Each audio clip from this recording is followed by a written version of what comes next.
प्रकरण है, कौन लोग किसमें गिरफ्तार हुए? हाँ, जैसा कि आप लोग विदित हैं कि कल स्नातक स्तरीय परीक्षा यूके SSSC द्वारा आयोजित की जा रही है और इसमें जो सख्त नकल अध्यादेश माननीय मुख्यमंत्री जी द्वारा लाया गया था 2023 में, उसके बाद से सभी परीक्षाओं की शुचिता और उसकी निगरानी का टास्क STF को दिया गया था, साथ ही इंटेलिजेंस एजेंसीज को, और सभी जिला पुलिस के को निर्देश जारी थे कि इसमें जो है कभी भी जब भी कोई परीक्षा ऐसी आयोजित होगी तो जो पूर्व में इस तरह से लोग परीक्षाओं की जो नकलों में शामिल रहे हैं, ऐसे गैंग शामिल रहे हैं या ऐसे छात्र जो कहीं ना कहीं इस परीक्षाओं में कहीं लिप्त रहे हों, उन पर निगरानी रखी जाए। तो उसके लिए जहाँ पर स्पेशल टीम जो साइबर कमांडो ट्रेनिंग वाले हैं वो भी निगरानी रखते हैं, साथ ही साथ STF की जो टीम रहती है और जो भी इनपुट प्राप्त होते हैं उस पर लगातार पुलिस निगरानी करके उसमें एक्शन करती है। तो अभी तक जो भी सूचना आई थी उसको सभी को हम वेरीफाई भी करते हैं। इसी तरह की एक सूचना 2 दिन पूर्व जो है प्राप्त हुई थी, जिस सूचना पर यह बात बताई गई थी कि कुछ छात्रों में जो है 12 से 15 लाख रुपए लेकर परीक्षा में पास कराने की बात चल रही है। इसके आधार पर एक संयुक्त टीम देहरादून पुलिस और STF की बनाई गई थी। इसके बाद जो है कुछ छात्रों से इसमें जो नंबर आए थे STF के पास, उनसे वेरिफिकेशन किया गया और उस वेरिफिकेशन के आधार पर छात्रों से पूछताछ की गई तो एक संदिग्ध नाम बताया गया कि उनका कोई जानने वाला है, वो इस तरह की बातें करता है कि जो 12 से 15 लाख देंगे तो हम इस परीक्षा में आपको पास करा सकते हैं। इसके बाद की जानकारी में जो टीमें लगी तो उसमें जो हाकम सिंह का नाम आया, इसमें जो लड़का था पहले पंकज गौड़ से पूछताछ हुई। उसने बताया कि वो हाकम सिंह के पुराना जानने वाला है और इस कारण से उससे बात करी थी। और हमारे पास अभी वर्तमान में कोई ऐसी चीज़ नहीं, लेकिन जब ऐसे छात्र दिखे उसको इंटरेस्टेड कि कहीं उनको वर्गला कर उनसे कुछ पैसे ले लिए जाए एडवांस में, इस कारण से उसने हाकम सिंह से बात करी और हाकम सिंह से भी पूछताछ इसमें STF द्वारा भी की गई, जिसको विस्तार से अभी SSP STF साहब बताएंगे इसमें। देखिए, अभी तक ये दोनों लोग जो अभियुक्त हैं जिनको हिरासत में लिया गया है, इस संबंध में पटेल नगर कोतवाली देहरादून जनपद में अभियुक्त पंजीकृत किया जा रहा है। इसमें इन दोनों के द्वारा कुल 6 छात्रों से बातचीत की गई और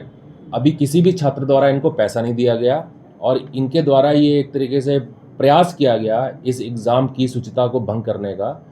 और इसमें ना तो इनके पास कोई सोर्स था और ये इनका प्लान ये था कि हम पैसे ले लेंगे और अगर किसी का सिलेक्शन हो गया तो पैसे रख लेंगे, नहीं तो इनके लौटा देंगे, नहीं तो किसी अगले एग्ज़ाम के लिए कमिट कर देंगे।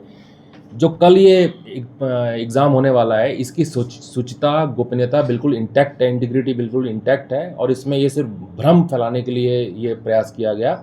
और इसमें कोई संदेह नहीं है कि कल का एग्ज़ाम बिल्कुल ट्रांसपेरेंट है। और इसमें ये जो प्रयास किया गया, इन लोगों को अरेस्ट करके इनके खिलाफ केस लिखा गया। इसके अतिरिक्त जो पहले भी इस प्रकार के प्रकरण में जो लोग प्रकाश में आए हैं या जेल गए हैं, उन सारे लोगों को राउंड अप करके आज पूछताछ की जा रही है। इसके अतिरिक्त और जनपदों में भी काफ़ी सारे सस्पेक्ट को थाने चौकियों पे बुला के STF द्वारा, जनपद पुलिस द्वारा पूछताछ की जा रही है। इसमें ये पंकज गौड़ ने जो 6 छात्रों को फ़ोन किया, ये टेक्निकल एनालिसिस में ये हाकम सिंह के कांटेक्ट में था, फिर उसको पूछताछ के लिए लेके आया गया और पूछताछ में फिर जब इन लोगों का कन्वर्सेशन प्रूफ हो गया, एक रिकॉर्डिंग उपलब्ध हुई हमें, तब इन लोगों को अरेस्ट किया गया। और आपके माध्यम से ये कहना चाहूँगा कि जो परीक्षार्थी कल एग्ज़ाम देने जा रहे हैं वो बिल्कुल निश्चिंत होकर जाएँ, बिल्कुल इंटैक्ट इंटीग्रिटी है एग्ज़ाम की और ये एक प्रयास था। और जो नकल विरोधी अधिनियम आया है वो इतना सख्त है जिसमें कि अपर पुलिस अधीक्षक स्तर का अधिकारी तो उसकी विवेचना करता है और इसमें अगर एग्ज़ाम को लेकर कोई भ्रम की स्थिति भी फैलाता है तो उसके खिलाफ भी कार्रवाई इसमें करी जाएगी।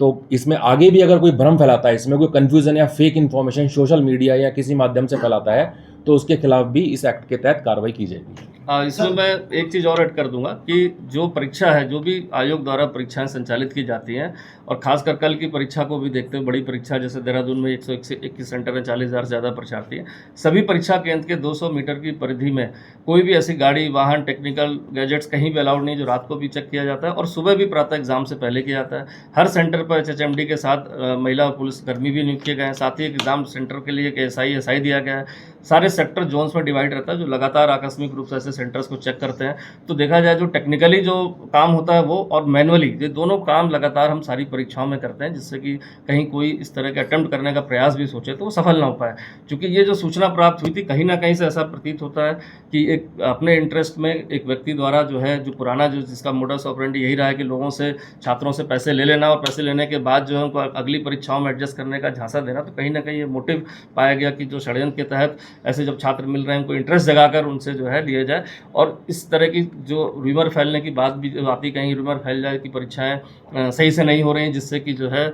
इसमें कुछ वेस्टेड इंटरेस्ट के लोगों को फ़ायदा मिले, तो सारी चीज़ों का भंडाफोड़ इसमें जो पूछताछ तह तक कर ली गई है। इवन आयोग को भी अवगत करा दिया गया, उनके द्वारा भी इसमें सेटिस्फेक्शन बताया गया कि ऐसी कोई सूचना नहीं। आयोग के पास जो सूचना थी वो भी हमें प्राप्त हो गई, जो भी हम इन्वेस्टिगेशन का पार्ट जो इसी से संबंधित थी उनको भी किसी माध्यम से प्राप्त हुई, तो वो भी इसको इन्वेस्टिगेशन में सम्मिलित कर लिया गया। और ये जितने भी छात्र हैं, मैं पुनः अपील करूँगा सभी छात्रों से कि पूरी एग्ज़ाम की प्रक्रिया, चाहे वो स्टार्टिंग से जो पेपर बनाने से लेकर हो, उसके पेपर पहुँचने तक हो, एग्जामिनेशन के दौरान हो, इस सब पर पुलिस प्रशासन और जो STF एजेंसी है सभी की लगातार नज़र है और कहीं भी इस परीक्षा में किसी तरह का कोई लीक नहीं पाया गया। और साथ ही साथ आयोग को भी सूचित कर दिया और इनके द्वारा भी इसमें सेटिस्फेक्शन। एक चीज़ मैं ऐड कर दूंगा इसमें, जो हमारे साइबर कमांडोज हैं, हमारे पास साइबर कमांडोज की जो ट्रेंड साइबर कमांडोज की टीम है वो लगातार साइबर स्पेस में इसमें पेट्रोलिंग करते रहते हैं